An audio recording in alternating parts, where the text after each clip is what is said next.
I'm here to talk to you today about my thesis work, but also in conjunction with the cultural history program at Waterloo, School of Architecture specifically, and how kind of cultural history shaped my thesis, but also kind of my thought process on what cultural history offers to students in the educational programming. My thesis was a research thesis versus a design thesis, which was not something I expected, but that's how it kind of turned out in the end. So yeah, so I'm going to talk to you about what the title of the thesis is, The Atlas of Legal Fictions. So, and I studied something called the Eruv, and some of you are probably like, what is that? And that's the Hebrew word for it, and that's the English word for it. And your reaction is very similar to my reaction. So actually, I was 6 months into a different topic on my thesis when this was mentioned to me, kind of in passing conversation with my supervisor, Robert Jan van Pelt, who was talking about certain case studies. And I said, well, wait, what's the Eruv? And he said, you don't know what the Eruv is? And I said, no, I don't know. And he said, go look it up and get back to me, right? So I left and I went and looked it up, and surprisingly, there was almost nothing written on it, except one article in terms of the Eruv as architecture. Now I know you don't know what this is yet, but I'm gonna get to that in a second. But because there was so little available on it, and it was such an interesting topic right off the bat, and with one photograph of what this thing was, I decided to kind of put my other thesis on hold and switch over to this topic to pursue the kind of unusual form of what the Eruv is. And it's a spatial practice within the Jewish religious culture, Orthodox practice, that allows for leniencies on the Sabbath. But I'll get to more of that in a second. So that one photograph later turned my thesis turned into kind of a two-part piece. The first part is a written analysis and documentation of these things called Eruvs. And the second part of this was an atlas in which I documented all of these spatial boundaries and brought them together into one kind of document at the end of the book.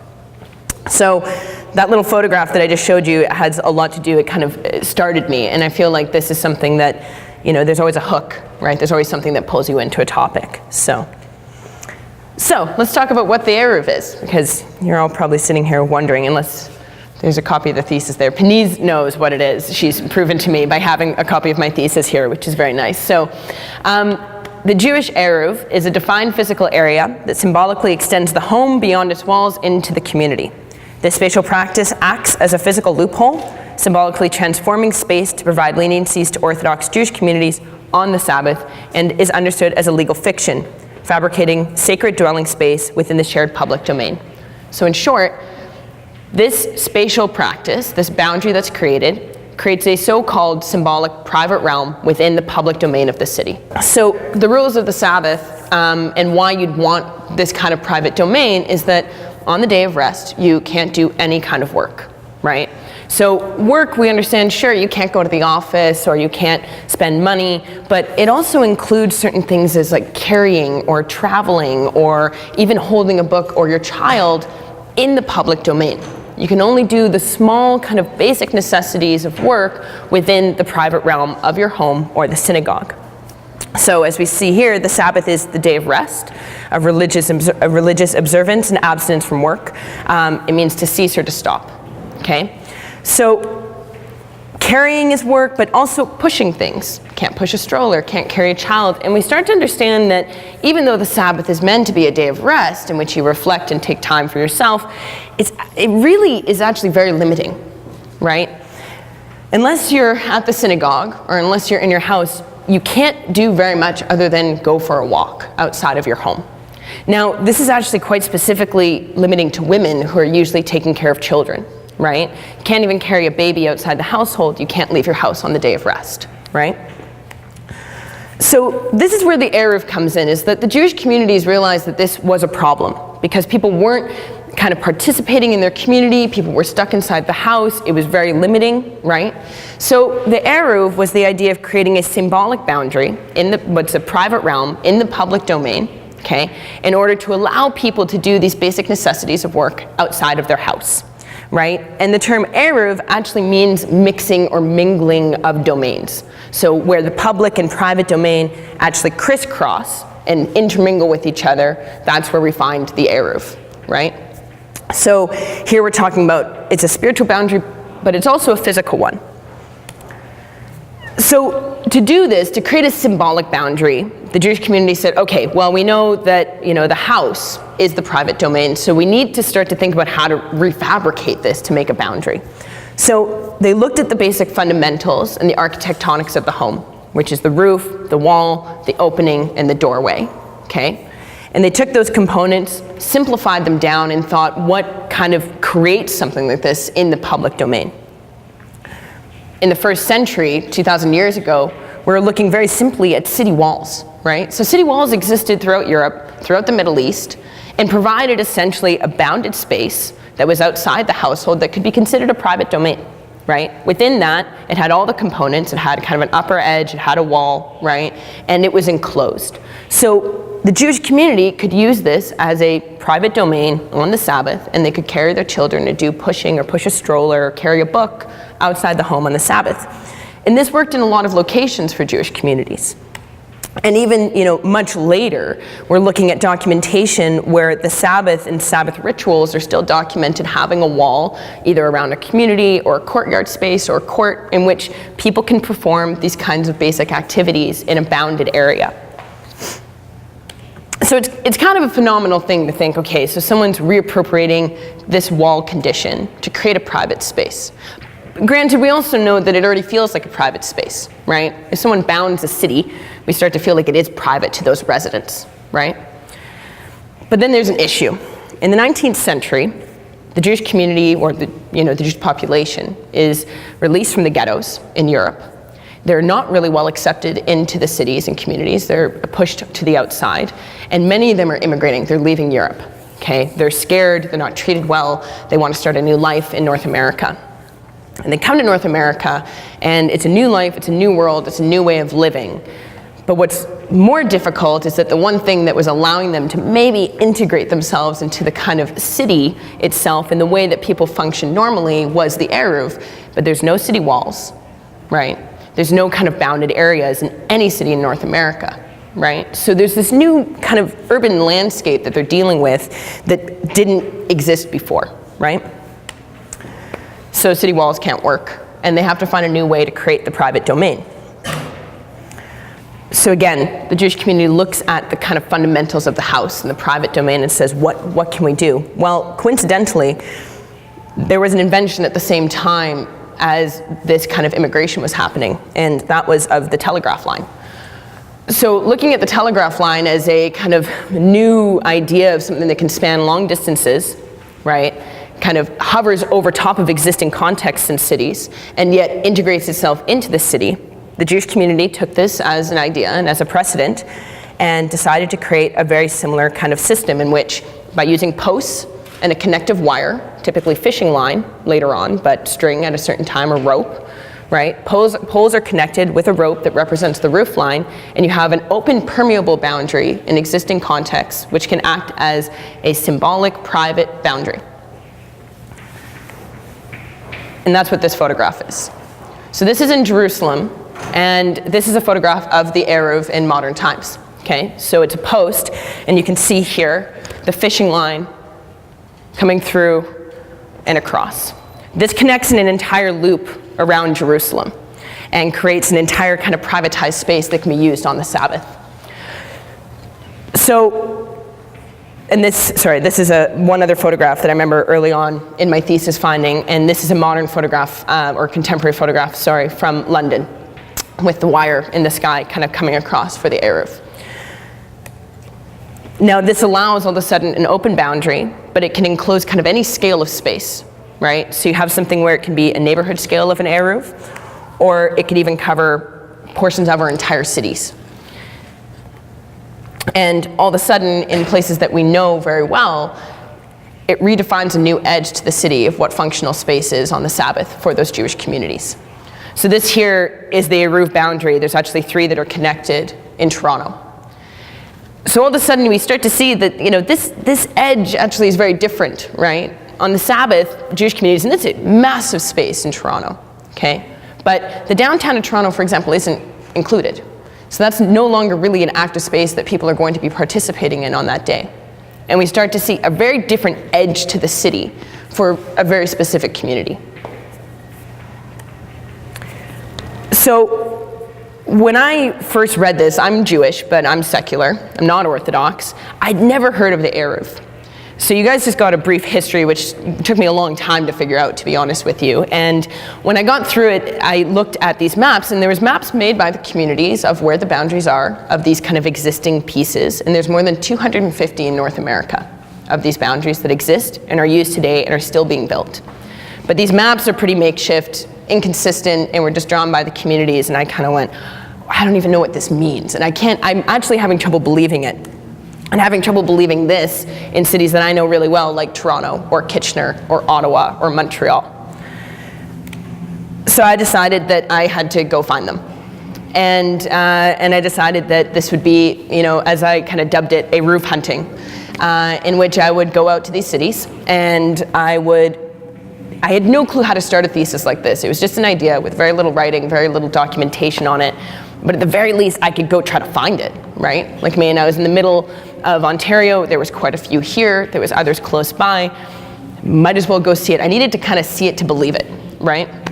So this is where it starts, is actually me going to find these boundaries and deciding to tell my story in my thesis, which then develops into an atlas later on. And so this is me in Buffalo. And I don't know why, I put myself through just hell, because I decided to only walk a lot of them in the winter, which was just like a big, it was like such a Canadian idea, right? I was like, that's no problem, right? Minus 30.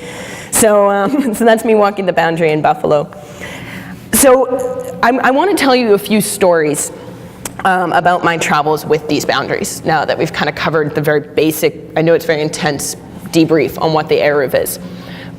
But when we're talking about cultural history here at Waterloo Architecture, I think, and this is to quote my supervisor, who's Robert Jan van Pelt, and he talks a lot about storytelling in architecture, but storytelling in general. And he quotes Waterland, where he says, man is a storytelling animal. And I think that this is a really essential point of what I think cultural history offers, and offers students and offers us to understand, but I mean it in both ways.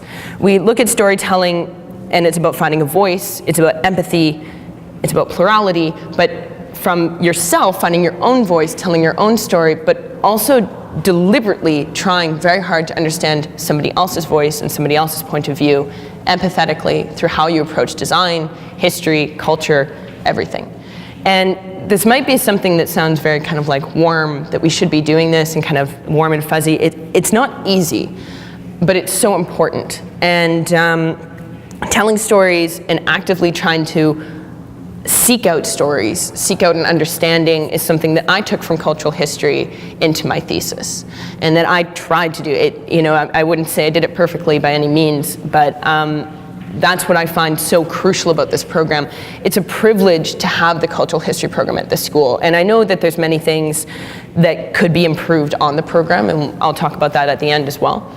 But to have this influence, to understand what we're being taught in these classes with history, with culture, with diversity, in those things, is so crucial. So here I was, understanding my voice as an architect and as a secular Jew, going out to try to understand something that isn't inherently architectural, but is inherently spatial, but is a practice that I'm very unfamiliar with. And trying to put myself in the shoes of someone else, but maintain my own voice within the stories that I'm writing.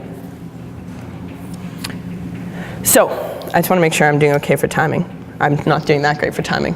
You're hitting 50. Oh, okay. Okay, so I might go 5 minutes over. I'm sorry. So I'll go quickly through this. But so the city of Kitchener was the first place that I went, and that's the boundary in Kitchener. And I always like starting with Kitchener too, since we're all living in Cambridge, and going through this kind of thing. So this was the map that I got. So this is the only thing I had, was the community accessible map from Kitchener. This was on their website, and I went, all right, whatever, right? So let's go. I got in the car early in the morning, headed out to Kitchener. I had my coat on, I had my camera, I had the map. This should take one day, and I'll call it a day, and I'll get back to my other thesis I'd been working on for 6 months at this point. So I went to the boundary edge, and I looked around, nothing. And I thought I would find fishing line, right? This was how it was described. One post, fishing line, strung across. It must be easy to find. Nothing there. I kept walking. nothing, right? And this was both kind of, confusing, frustrating. To be honest, I didn't believe it existed. I kind of sat there and went, yeah, it must not actually be a thing. Like, it must be, they say there's a boundary, there's not actually a boundary, and people just believe it and move on, right? So I walked through the whole thing. I recorded it, 15 kilometers, right? I photographed it the entire way through. I went, well, I'll photograph it. I probably won't find anything, and I'll call it a day, and just pretend that I never came across this really weird topic. And and I went through my photos, and I was so consistent. I took hundreds and hundreds of photos that day, and just kind of walked away from it. And the next day I came back, looked at them, found nothing, and then decided I'd go back to the synagogue the next day, that I need to go through my resources again. So I went to the synagogue in Kitchener, and the rabbi wasn't there. Nobody who was actively part of the Jewish community was there. There was a secretary though, and she wasn't Jewish. And I said to her, I was like, look, I'm looking for the Eruv. I'm like, do you know anything about the Eruv? And she said, I don't know anything. And she said, I have the map. I said, yeah, I know I have the map, right? And I was like, I'm like, it's the same map, it's the same map. And I was like, okay. And I was like, well, I'm like, maybe I could talk to the rabbi, or maybe I don't know. And she, she's like, yeah, I'm sorry, I really don't know anything about the practice. I just take the phone calls at the front desk, right? And I said, no, it's no problem whatsoever. And I was just about to leave, and then she said, well, I do know that the synagogue's truck has 2x4s in the back. And I went, what? What do you mean it has 2x4s in the back? Like, what? Okay, right? And she said, no, I know that they always have 2x4s and they restock them. And I went, what? So I went back and looked at my photographs, and I was like, what does that have to do with anything? I thought this woman was just about as crazy as I was. And then here it is. So I go through my photographs and I start to notice this post marker at the bottom of the telephone post that you can see here. So it was in later research, when I finally got some Hebrew text that I then translated, that I found out that this is called a lechi. And a lechi literally means it's a doorpost. So these are doorposts that indicate how you access and go into the community. And you don't even notice it, right? So it follows the entire boundary. So all these photographs I'd taken in Kitchener, it just looked like garbage that was shoved up against the posts, right? What was done in Kitchener is that the telephone posts actually were able to utilize the existing telephone lines. The only reason why is that they're actually at the very direct top of those posts, right, as the roof line coming through. So that was symbolically reused, but then the wood posts were used at the bottom to indicate where the boundary was and where you can go in and out of the kind of privatized space. And that's kind of my mini section of Kitchener as I was walking along, and then sketching in the very simplistic, overlooked Eruv boundary that exists, where houses are on one side and I'm on the inside of the boundary at this point. So to me, this was totally mind-boggling. And even though I'm sure some people will go, it's 2x4 posts, Piper, who cares, right? Like, the kind of the simplistic symbolism of it, and there was so much more to discover about this topic, right? What I'd read online, what I'd read anywhere was really simple. It was a post with fishing line, but really there was so many more objects, ways of symbolizing things and reutilizing things, that there was a depth to it that hadn't even been touched. So there I was thinking that I would take a day and go do this and then go back to my thesis, but instead I said no to the other thesis and went, I'm gonna do this, which is very scary for anybody who's doing thesis. I'm sure they would all kind of agree to go, nah, and put something to the side, right? So these are the symbolic components of the Eruv. I won't spend much time on this, but a lechi is a doorpost, and you can see the kind of small components here that indicate kind of edges into the community. The Surat HaPesach is the actual kind of gateway, okay? So it's always bounded and has an edge that's been lifted up, right? So you can see that's the gateway, right? Bridging across. We have the mechitzot, which is actually like more sturdy, solid walls where they utilize buildings, they utilize existing fence lines, they build existing more fence lines, right? And then we have the korah, which is the most, is that 20 minutes? Okay, then we have the korah, which is the roof line. And the roof line is typically fishing line or something very lightweight. But the most important thing is that it exists at the very top of the symbolic wall line, right? So I love the fact that this thing was easily accessible. It could be made by anybody. It can be made of things you just get at the hardware store, put together and completely invisible to anybody else who doesn't know of the kind of symbolic importance of these things. In fact, it protects the boundaries in many ways, that they just blend in like garbage, which I hate saying, but really they do. Or just like somebody who's added some kind of infrastructural nonsense to something in the landscape. But it integrates itself into the existing contexts. So that was kind of my first story for you. City of London, I'll do very quick because I'd like to get to the last story, which I went to London about a week later because I was like, I gotta keep looking. So I went to London, Ontario, really like, I was like, okay, I get it now. You know, I kind of understood the components, I was ready to do it, and I got there, and I still couldn't find it. And I thought I'd find the wood posts, right? Like I thought I'd see the lechi, nothing. I walked the whole boundary again and just exhausted. I just can't believe it. It was only later that I realized, having read that article, the one article that compares the Eruv to architecture, that they talk about the Eruv as a form of bricolage, which means utilizing existing things in the city to its advantage. So in London, what's very interesting is that it's on major roadways, the Eruv boundary, so it actually is like a perfect rectangle almost because of the grid of the city, right? And what's so interesting is that these are kind of inner city highways, we'd call them, right? So there's actually barriers, right? There's medians that block you from going on those highways, right? Because they're fast traffic, they want to protect pedestrians. Not only that, areas that are like of a certain speed of traffic are kind of included as impassable boundary spaces, right? So they automatically are an Eruv, right? As something that people can't cross, it actually just kind of includes itself as an infrastructural boundary. This exists in other cities in Canada too. In Montreal, we see that here's, oh my God, here's a train line coming through, and it's utilizing the fence line. If the red is the Eruv boundary coming down, this is the train coming through, right? And there's like fences up to this point, it just bridges across, comes back around. This is the rail yard here. Everything's fenced off, and that counts as an infrastructural boundary. It doesn't let people cross, right? So there's this kind of difference where people who build the Eruv boundary, if they're fabricating something, do their best to make it permeable so it doesn't change the context in which it's in, right? But if it's, oh man, I didn't see what was happening over here. I'm so sorry, you're doing great. But you know, so if you're building it, you're trying to make it integrated in the city.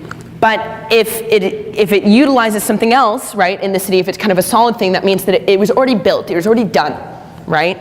You're not changing those kinds of facets of the community. And this is Toronto too, so you can actually see the 401 coming through, right? And them like utilizing the brakes in the railways and in the highways along the side. So we actually see this a lot in Canada, and there's quite a few Canadian Eruvine, right? So I'm gonna jump to, I'm sorry, I'm gonna go slightly over. Who should I say that's okay to? Is that okay? Okay, so I just wanna go to Buffalo because when we're talking about storytelling and the importance of storytelling in architecture and these practices, a lot of it is also kind of when you're finding your own voice or trying to be empathetically understanding someone else's point of view or their practices, a lot of it is resilience. A lot of it is kind of not being defeated and trying very hard to like understanding that you're going to make mistakes, whether it's the way that you talk to people or how you approach something and then trying to redo it as well. So I went to Buffalo, that was the next closest location, and I was actually very determined to talk to someone. I really hadn't been able to get a hold of anybody to talk to me about the Eruv. And it was there that I called the synagogue, and I called again, and I called again, and finally someone picked up, and it was the rabbi, which was just, that was awesome, you know? So I was so excited, and I said, I'm calling about the Eruv. And he's, you know, he was like, what? And he's like, well, okay, he's like, it's up. Is that why you're calling? And I said, what do you mean it's up? So this was something I learned, which is that each week the Eruv is checked, right? For it to be kosher, it has to be checked to make sure all the components are up, right? If the fishing line's cut or broken at any point in time, it's no longer kosher space, you can't use it, right? If any of the components are broken, it's not usable. So something that's such a loophole that's kind of so symbolic in its meaning still has a very strict rigor to how it exists, right? So he said, the Eruv is up. Is that what you wanted to know? Okay, thank you. So the roof is up, and I said, well, I was just hoping I could talk to you about it. I said, I'd like to meet in person. I'm from Canada. And he said, oh, you're from Canada? Okay, fine. Let's meet at the Jewish Community Center. He was from Toronto. So it pays off to be Canadian, right? So I went and met with him and I said, look, I won't take much of your time. Just really what I want to ask you is, I said, I'm looking at them, I've been taking photographs, and I said, I was just wondering if you could tell me what it was made out of. I have the map. This isn't Buffalo's, but this is a booklet that existed for Boston in the early 90s that was sent out, and that's what the Jewish community would have, a map of the boundary, right? And I said, I'm actually just really looking for, what it's made out of, because if I can understand what it's made out of, then I can go find it myself. And he said, oh, you're not going to find it. And I went, oh, come on, I was like, no, but I've been looking, I've been finding it, I've been looking. And he said, well, you're not supposed to find it. The community doesn't even know what it's made out of. Why would you need to know what it's made out of? And it was with that I kind of was like, well, why wouldn't they know? He's like, they don't need to know. They just need to know that it's up, that the space is kosher, that they can use the space. It's not their problem to deal with. It's the synagogue's problem to deal with, right? He said, in fact, we keep it very private, because if we can keep it private, then essentially we can make sure it's protected. So I kind of went, whoa, okay, this is a whole different thing. And he said, so I'm not going to tell you what it's made out of. And a bit defeated, I said, okay, well, thank you for your time, and thanks for seeing me. And he said, well, wait 1 second. And he had the Jewish guilt down, right? So he said, okay, come back here, right? And I sat down and he said, look, I'll tell you something. He said, I have this booklet, and he pulled this booklet out of his bag like he had it ready for me. And I went, okay, and he said, I have a booklet that shows where all the components are for the Eruv and what they're made out of. And the point of this is so people who check it know exactly where to go and check the components to make sure it's up. He said, so I'm willing to lend this to you on 2 conditions. And I said, okay. And he said, the first is all the photographs that you've taken of your Eruv walks in every place that you've gone to, remove the location. He said, because at that point I'd said, at the corner 4th and Maple, and had them all labeled. He said, remove that in your thesis. Keep them anonymous. Keep the photos, but keep them anonymous to protect those boundaries. And I said, okay, what's the next kind of criteria for you? And he said, the next is I'm going to give you this booklet. He said, there's only 3 of these that exist. I can't make you do anything. He's like, I can't come find you. He said, but I'm going to give you this booklet, and you can go see the Eruv for the next 2 days, and you mail it back to me. He's like, and I trust that you'll do the right thing with this booklet if I give it to you. So I scanned it. but to make sure that you know that I did the right thing, when he gave it to me in my thesis, this right now is showing you what the booklet's like. I deleted all the locations and the maps, right? So it also remains anonymous, but gives a sample, right? So he gave it to me, and I said, oh, this is great. And I left, and he said, okay. And he said, while you're at it, could you check the Eruv for us? So, I was like this was like a moment, right? Like for me, it's like a little win in Buffalo that I got to check the Eruv that week, and I was texting with a rabbi, which I never thought I'd do in my life, right? So this is a rabbi that's verifying the Eruv in a different location. But so I got to go around, I got to see the intricacies where even the boundary line where it's indicated on the community map is slightly different than where the built components are, because it protects the community, it protects if they go outside of the boundary to make sure they're in sacred space, right? To make sure that, the actual boundary is a little further afield, a little bit more hidden, a little bit more protected, right? These are all things we do to make community, to understand, and it was really interesting to kind of get into the thought process of, finding these things, seeing the intricacies of them, and understanding that this kind of work actually isn't seen by many people either, right? Well, and this is super interesting, but he also told me the only people that do actually know about the location of the Eruv outside the synagogue are the police. And I said, why would the police know? And he said, well, he's like, we may be using this as symbolic privatized space, but we lease it. I said, you lease it? This is a crazy topic, right? So, and I said, what do you mean you lease it? And he said, well, when we want to build the boundary, you submit the plan to the urban planning department at the city. So this is something all of us architects understand, right? You submit it to them. He's like, and then we sign a lease with someone of a higher power to basically state that we are not taking the space, we're just sharing it, right? So this here, a lot of these places make a roof corporation. Now the lease is a very symbolic lease. It's usually like $5 for 50 years kind of thing, right? But they sign it with the police department, with the city, with the fire department, right? And it's fair space in this sense, right? And I had hoped in this weird way coming into this, it would be territorial. So I could have this kind of weird edge to what I was writing about, to talk about the kind of territorial qualities of the Eruv. but it wasn't. So yeah, so these are some of the maps that are submitted and the proposals that came through. So I'm going to wrap this up and say that a lot of what kind of came to be and came to kind of be discoveries, these are just a few of the stories. I went to more than 25 Eruvs in my time doing the thesis, and really tried to put myself in the position of those who built it, those who used it, those who don't use it, those who are against it, my own position in this thing, trying to understand how this practice works, and the privilege of space, and the privilege of being welcomed into these communities and being able to talk about it with them, and the privilege of having an outlet to write about it in the Masters of Architecture program here, and how we treat this idea of bringing ourselves into space, you know, assimilating, maintaining tradition. These are all privileges. And it was a really great thing. And in many ways, there's a lot of blind trust going on here, blind faith in this practice. But it is, in many ways, a beautiful thing, because it still provides leniencies. It provides liberties to people to say, I'll believe that the boundary exists and how it's done and all these weird systems that are set up, so long as I can participate in my community and the existing context better. So I won't go through this, but I went through quite a few different places. I continued my research, still looking for the kind of hidden existence and telling these stories all the way through, and trying to understand kind of the in-between of placeless and belonging, right? How do you find that kind of moment? And that's that privilege that I'm talking about, kind of understanding a need and seeing how a need is met. And then fabricated an atlas of all of these places, because there wasn't something that existed that kept them kind of consistent. So I'll end very quickly with saying this quote by Jane Jacobs, which I really like, which is, cities have the capability of providing something for everybody only because and only when they are created for by everybody. So when we're talking about cultural history, and I mentioned this at the beginning, which is that, you know, it's about finding a voice, it's storytelling, it's trying to get in the shoes of someone else and really seek it out.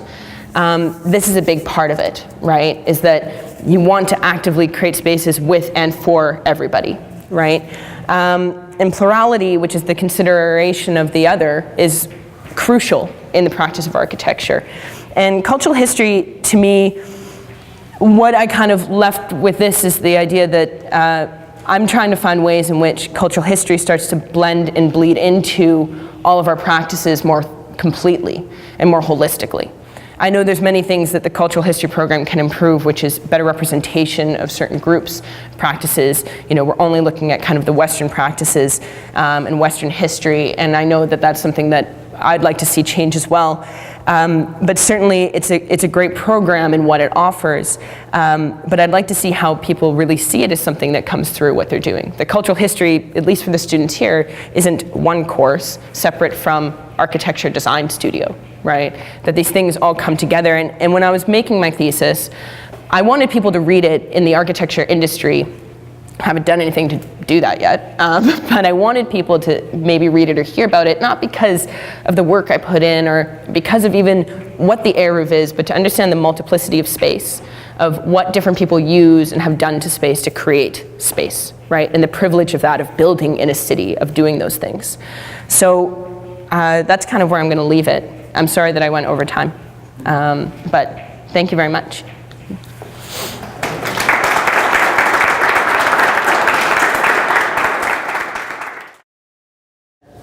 When you mentioned trying to find your voice when you're doing your thesis research, find that, do you have any advice for people who don't necessarily have a strong cultural tie? Because for you, I'm sure it was, you know, your thesis is connected to your identity, and I mean, that probably really influenced you to the topic that you were looking at. So I'm wondering if you have any advice for people who don't necessarily have a very strong cultural tie to that. Okay, I'll be honest in saying that, so I wrote my thesis 3 times. And I wouldn't say it's not complete, but I'd say I really did kind of good 3 iterations before I really went through on that final one, right? And the first time I wrote it, and I was working with Robert Yon, in the first kind of like section that I wrote, you know, I brought it to him and he went and he kind of said, I don't know who this is that's writing this. And he said, it sounds like you're trying to write something for someone else, right? And he said, I think, he said, it's true that we want to choose our audience when we're going about doing these things. And he said, in my case, he said, so who is your audience? Is it the Jewish community or is it architects, right? Which I honestly still have kind of a flip-flop side to it. I really wanted it to be architects, but I think a part of me also knew that it'd probably be more interesting and more valuable to the Jewish community, even if I wanted it to be crucial for architects. So he said, choosing your audience is good, but that's not how you write. He said, now what you need to do is choosing your audience means that helps you understand what you're aiming to go through and bring forward. But your voice has to come from who you are. But, and you're right, it does come from strong cultural ties. But what's interesting, in some situations, but what's interesting in my thesis experience was that even though I was Jewish, it was also kind of me being like, I don't really think that I'm really Jewish. Right? And this was something, I'd never heard of it. There's so many practices I didn't know anything about.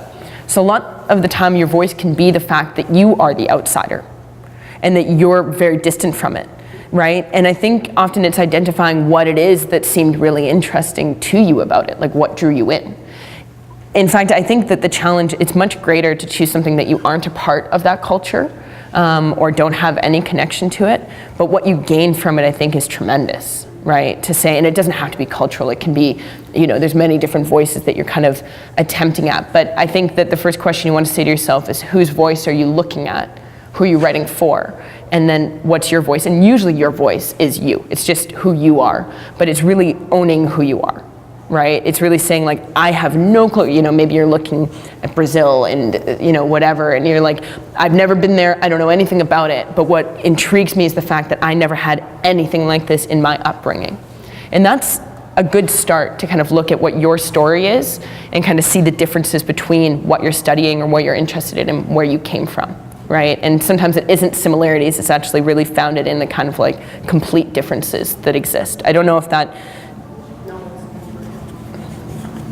to say along those notes. I mean, we're very conscious right now, and it's certainly very prevalent in many of the conversations that we see in print and so forth about being afraid of cultural appropriation. So these are real issues and real questions and so on. But of course, there are many stories, and some of the communities that may be of interest to some of the stories may not have the voices, or that you can help bring those voices out a little bit too. So it's a fine balancing act, for sure. I think you need to be super sensitive about things. On the other hand, you may discover some interesting stories. Back in 2010, we had an exhibition here called Portraits from Above, which was probably before most of you were in the school. And it was a graduate, and she did happen to be of Chinese ancestry, but she got a one-year sort of internship, and she discovered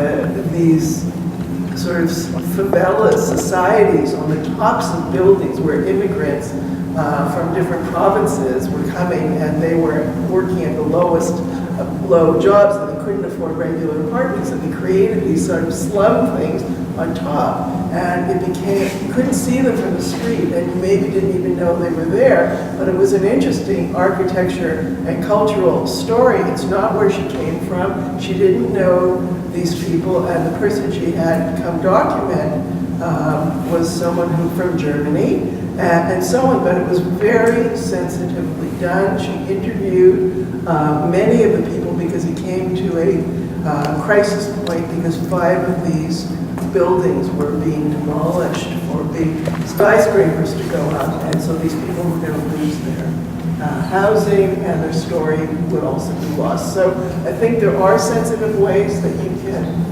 come to something from the outside, but you have to be aware, you have to be in touch with the stakeholders. I think that's really. I have a question. How these boundaries are decided? How are they decided? It varies, to be honest. So some of them are decided based on just very simply where the Jewish community lives, right? So if it's a very dense community, which some are, sometimes it'll just be around that. It'll always include the synagogue, right? Because the idea of the Eruv is essentially to bring people from their home, to the synagogue.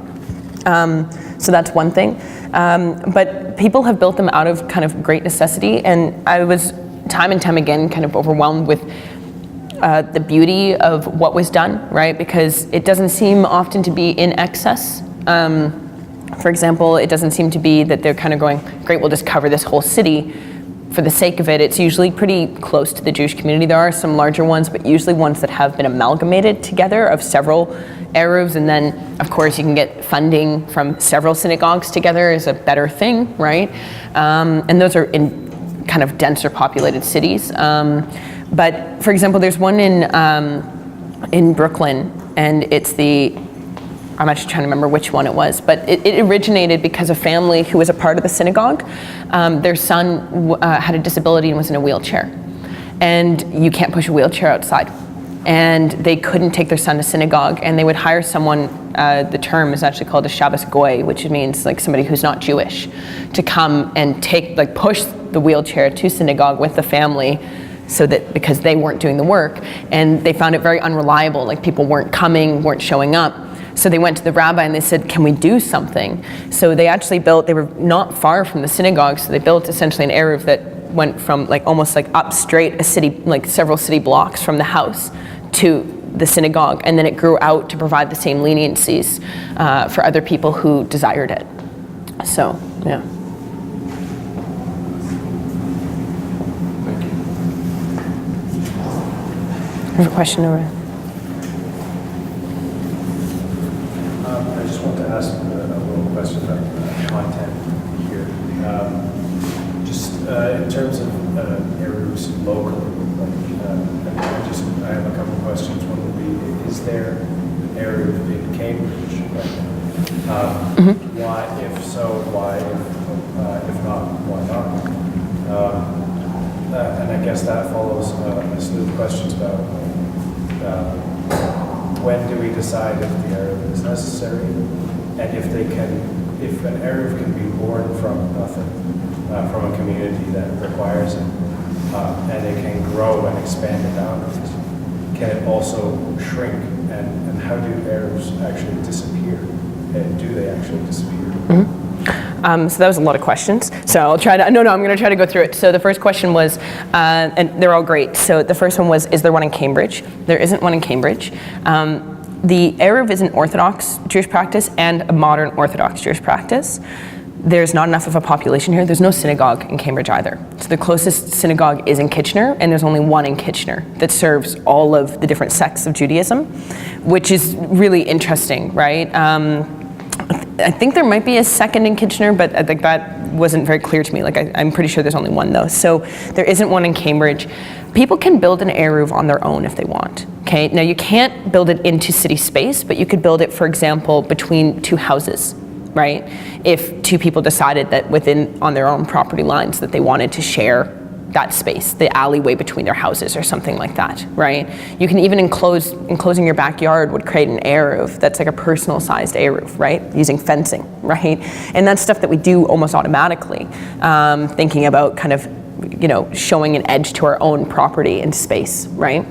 How do they, you kind of talked about how do they grow, how do they? Are they kind of bored and if they're bored and they can grow, can they shrink and can they disappear? Yeah, so I don't think I have it. I want to show you just very quickly, if I can get it up. Maybe I can't get it up. I can't even find my mouse on here. There it is. So for example, New York, Manhattan's Eruv has grown and shrunk a whole bunch. Oh dear, that was. Toronto too, right? Yes, well Toronto's growing a lot, so. The Jewish community used to be downtown, and now it really isn't, right? Yes, that's right, yeah. That's why it's further north. Yeah, and so that's right, it used to, and they migrated. So, okay, so a lot of what happens, I was moving too fast for the screen. close to, thank you. So it's in Manhattan. So yes, so it can migrate according with the kind of Jewish community itself, right? So essentially, if the community moves, they'll just change the boundaries. They'll just resubmit the application to the city, right? If it grows, it's usually by saying that the population is moving and changing. You don't need to like bring in statistics for it to grow, right? Like the city isn't usually, because it's quite subtle and it is very, like, I mean, very often you don't find very often, people who are really upset about it and having issues with it. And to be honest, the people who have issues with it are other Jewish communities, which is really interesting, right? Because the Hasidic Jewish community doesn't use it. The Reformed and the conservative Jewish communities don't use it. And they all might have more issues with it, thinking that it's kind of either unnecessary or you're still breaking Sabbath laws, right? So you don't need to bring to the city typically those kind of stats that say like the Jewish community has grown by 5% in the last 10 years, therefore we need a bigger Eruv, right? The truth is it's a cost on the synagogue as well, right? So they have to maintain it, they're taking care of it. So that all comes together to say that they're usually being very respectful of how large they really want to make it. The other thing is it might grow with the community, but it also creates an indicator for where community might be set and established. So if an Eruv exists, it's incentive for certain community, like people to move within the Eruv. So that often happens as well, is that if someone's moving to a community, they will purposely move into the space where the Eruv exists already, right? It's kind of like saying you want to live close to a park, right? And that's important for your kids. Maybe being within the Eruv as a young family is something that really matters, so that the mother with her 8 children or 2 children or whatnot, even grandparents can go outside, she can push them in a wheelchair or help them, right? Or the husband can as well, right? But it's less limiting in that way, right? Eruvs have shrunk. They've shrunk due to infrastructural changes in the city. The Eruv kind of bends itself to the urban landscape and infrastructure, right? So as the city changes, it changes. It takes a read of the city and it changes itself accordingly. So maybe I can like actually just like find this. Oh my God. Okay, that worked. It's so tiny. So I'm going to show you here. So this is like the actual PDF of it. So in Manhattan, thanks Penise, the first Eruv was built using the East Side Rail Line. So the Jewish community was primarily in the Lower East Side, right? And that's where like all the immigrants were. They were living in all the, what are they called? The tenement houses, right? And we're running businesses there, right? So it was actually very interesting because at the beginning, like New York story is like, it was a really phenomenal experience looking at Manhattan because it's been so developed as the oldest Eruv in North America. But the location of the tenement houses was, a lot of people ran fabric and kind of textile work out of their homes. So Jewish communities could opt to not work on the Sabbath. So it wasn't a big deal, right? They were working 6 days a week, but they could choose not to work on Saturday, right? However, it was when industry was added, right? So when a lot of factories were added kind of on the east side, but further north from the Lower East Side, that all of a sudden industry was taken out of the homes. People were forced to actually start to move to, like, go towards factories, and they'd have to work 6 days a week, not on Sunday and on Saturday, so they had to work on the Sabbath. So this created a big change, and people were forced to actually do work, which you're not allowed to do within the Eruv anyways, right? You can't go to work. But it was a question of livelihood, right? And women were starting to work, which was another thing as well. So this was like one of the first innovations in the Eruv at the kind of modern era when they were looking at telegraph lines and they were looking at existing infrastructure, is they utilized the East Side Rail Line, and because Manhattan's an island, said, okay, we have the waterfront, which is a boundary, we have the East Side Rail Line, which essentially acts as a series of doorways, right? And everybody can go from their house to the factories, and even though they're breaking the Sabbath laws, they might feel as if they're given forgiveness in this situation, right? And that they won't lose their practice for the sake of their livelihood, right? But later on, several rabbis, when more people started coming to Manhattan, it's like 1960, said, well, all of Manhattan's an island, so why isn't all of Manhattan an Eruv? So they changed it, right? So it became an Eruv after that. But it's following this here that in the year 2000, they actually shrunk it back down again. Now, a reason for that was because they actually felt that the river walls or the water, like the seawalls, right, on the edge of Manhattan for when it was the entire island, were an issue. They weren't being maintained properly by the city, so it was compromising the kind of condition of creating an edge, right? But not only that, more ports were coming in, more boats were coming in, and more bridges were being built. And so there's actually a very unusual rule, which no one can prove, and it's very complex to explain, but you cannot have more than like a certain number of people enter and exit the Eruv on the given day of the Sabbath. You can't test that at all. Like, it's this weird rule that's been written, okay? But you can't test it, but they said it's compromising the idea of the boundary because there's so many kind of ways through into the island, right? So the idea of there being an edge is no longer really, it's not really an edge anymore, right? So they changed it to come back in and kind of just include the area where the Jewish community was primarily living in Manhattan. And then it was in 2016 that they actually expanded it out and have started to include and kind of manipulate the edges a bit more, which was the primary study that I did in Manhattan, which was that, you know, considering it's a gridded city, there's a lot of really unusual moments happening here. And that was something that I looked into because it was just too weird not to kind of look into more. But that's essentially it. So it kind of fluctuates with the city, but it also fluctuates via need and what people want and what they don't have. And it also will deteriorate. So there was one in Krakow that was one of the first Eruvs of the kind of modern building. The Jewish community disappeared and it was no longer maintained, and it kind of just disappeared, right? So Val has a question. Yeah, thanks. Yeah, did you look at all of the relationship between, let's say, let's say medieval boundaries or contemporary boundaries of Jewish ghettos and Arabs? What's the kind of overlap, or is there overlap? How did that operate? Yeah, so my first thesis, like I was kind of joking, I was like, I ditched a first thesis. The first thesis really wasn't about the ghettos, but I did my M1 in Rome. So I looked at the ghettos there, and I went to Venice and Florence and Rome and looked at them. So what's interesting, like the era of the practice of it using city walls, it's been around since like essentially the Talmud was written, right? So it's like 2,000, 3,000, you know, long time. And essentially with that, when the ghettos were made, Rome didn't have a population that ever required, for example, using Rome, but didn't have a population that required an Eruv at the time that I know of. There's no record of it. But they were often kind of using, again, river walls. They would just use their own courtyards. Maybe they didn't need a city scale one.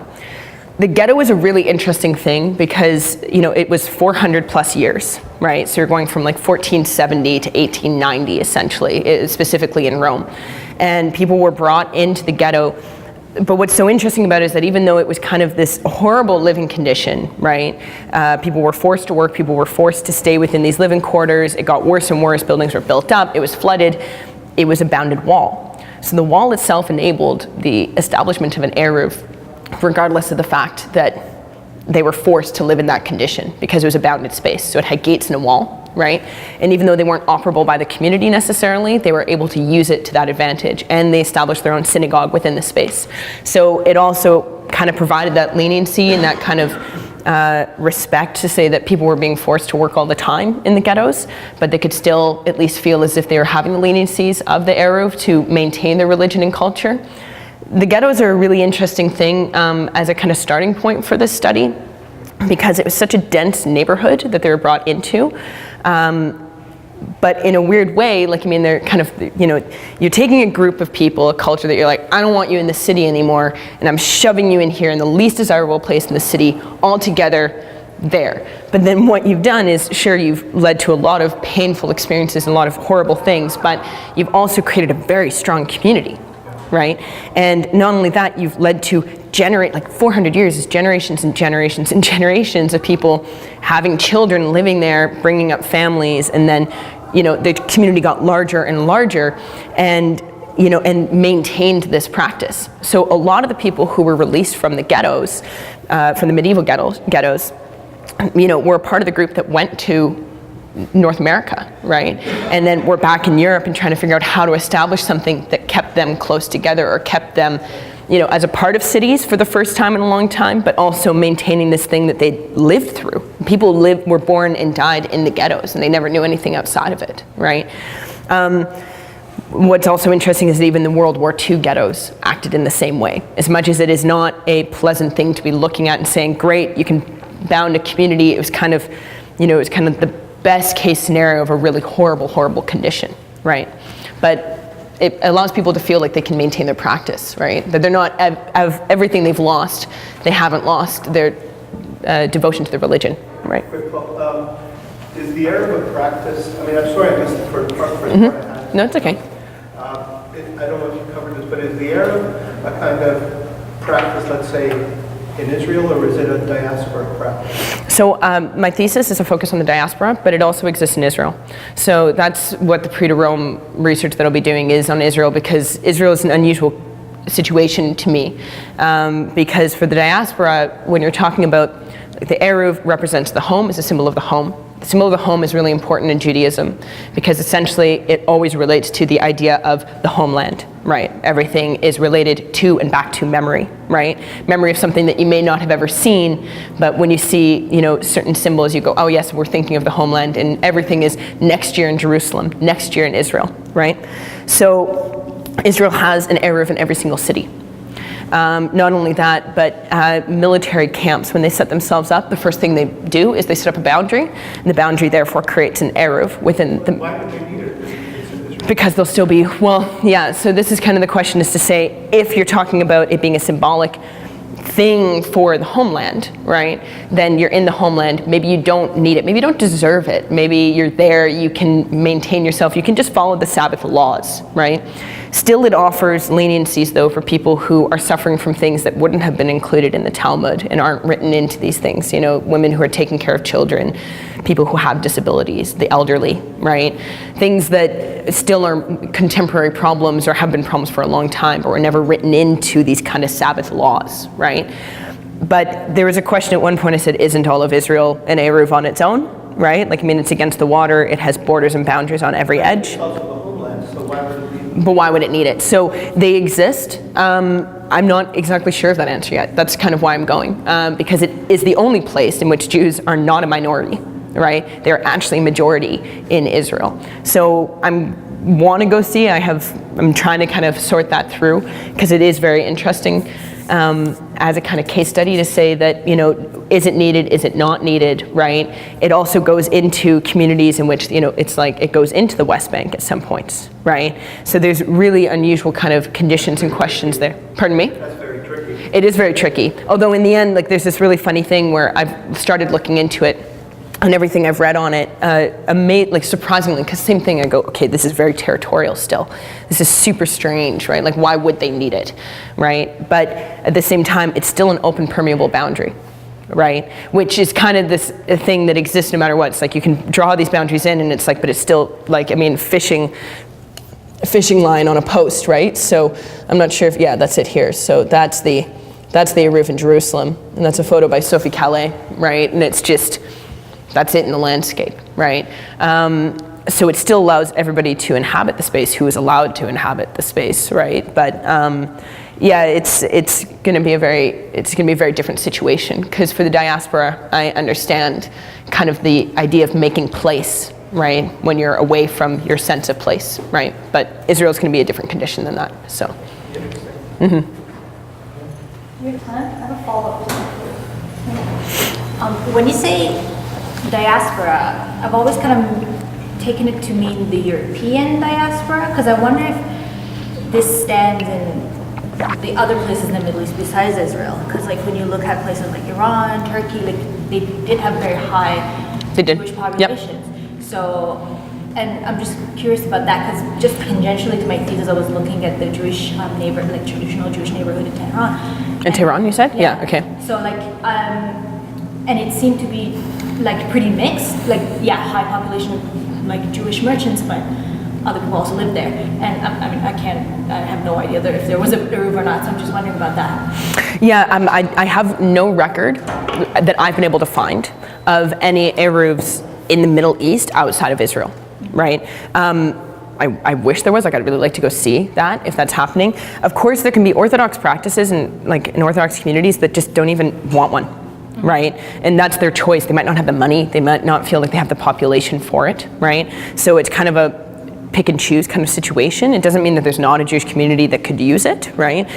The diaspora does like refer to what I'm looking at is in North America, right? I did include studies in Europe, but I kind of sampled a lot of things in my thesis, but the main focus was talking about the kind of the immigration story of people coming and setting up place in North America, where a lot of the original kind of practices that existed in Europe and the Middle East of city walls and so on just don't exist anywhere else, right? They don't exist in North America and the New World, right?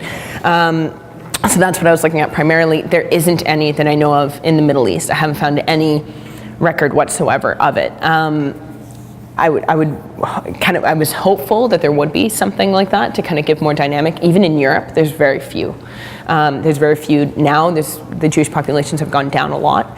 It's like there's a few in France. What's amazing to me is there isn't any in Paris. And Paris actually has a very strong Jewish community. There's a few in London. And there's only, it's very, very few. There's like one in Venice. There's none anywhere else in Italy, right? So it's a bit spotty where people have established them. It's interesting in kind of talking about Val's question about Israel as well, and talking about this, which is that, it's one thing to say that there's a Jewish community and therefore there might be an Eruv somewhere, right? And, it might be very interesting, and who knows if they've tried to establish it. That's another thing. I don't always know that, and I haven't been able to find necessarily documents on those things. But it's very interesting because I talked to a woman when I was in Brooklyn doing my research, and she actually got my name from a friend of a friend of a friend kind of situation, and she was a part of the Jewish community in Crown Heights.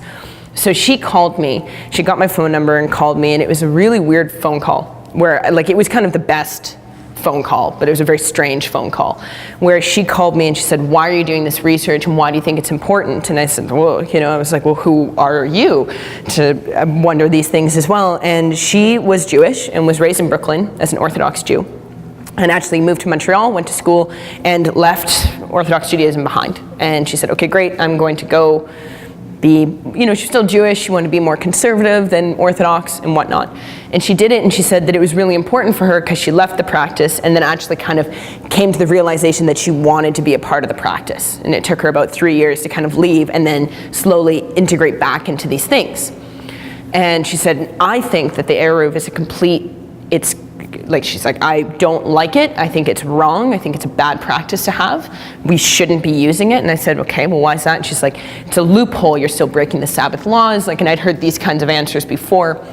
And I said, well, I'm like, that's very fair. I said, look, I'm not necessarily saying that I think it is something you should do or isn't. I said, I'm just studying them at this point in time.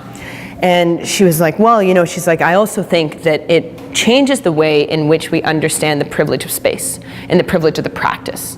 Right? And she said, sure, it provides leniencies, but if you go up using those leniencies, do you ever understand the sacrifice of what you're supposed to do for the Sabbath and for these things, right? And that's something I also agree with, kind of the idea of Israel. It's like, well, if you have the homeland, then maybe you should be making the sacrifice for that space, right?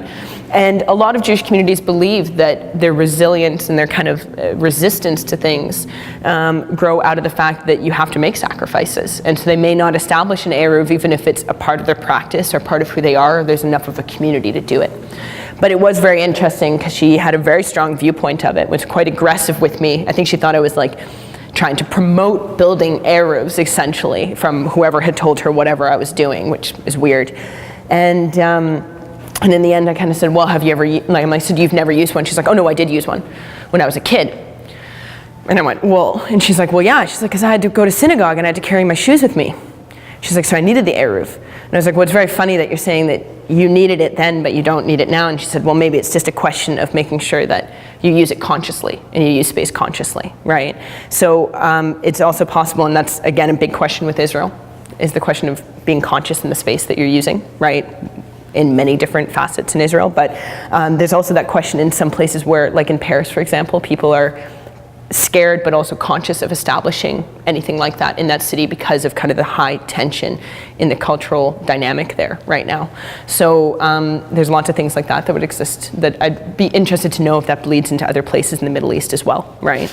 So, yeah. I say that because my assumption has always been that Judaism has developed differently.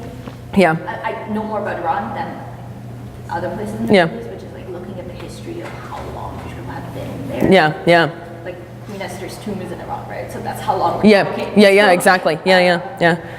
Yeah. Well, it's very possible there would have been. I don't know of any right now, but it's also that I hit a big research wall when it comes to the Middle East because of a language barrier. Like even in Israel, like I don't speak Hebrew, and I have a lot of trouble getting maps because you have to search it in Hebrew. And like, I mean, I've tried hiring people and finding people, and it's still kind of like a weird dead end, and then all the maps are in the wrong language, and I'm so confused by what's going on. So there might be something like that too. Yeah, yeah.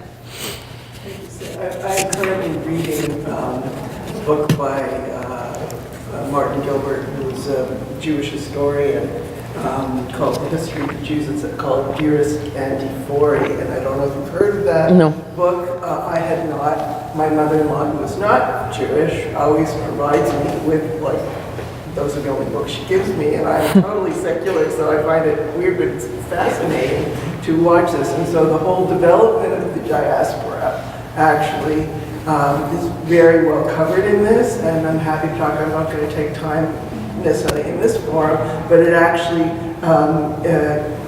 long before there were what we call Eastern European Jews, the diaspora was in fact Sephardic Jews, which are the people who came from the Middle East and also then were in Spain and Portugal and then were expelled and went to other places within it. So the diaspora is a full, all-encompassing, and there are these two main groups, but what a lot of people don't understand, and which maybe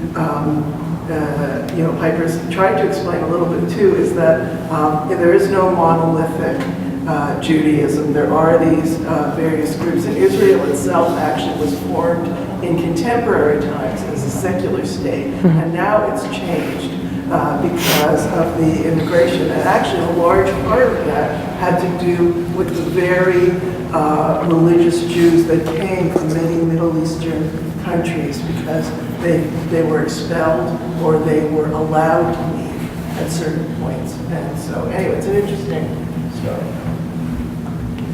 Thank you, it's fascinating. Well, thank you. It's fantastic. Well, thanks for listening.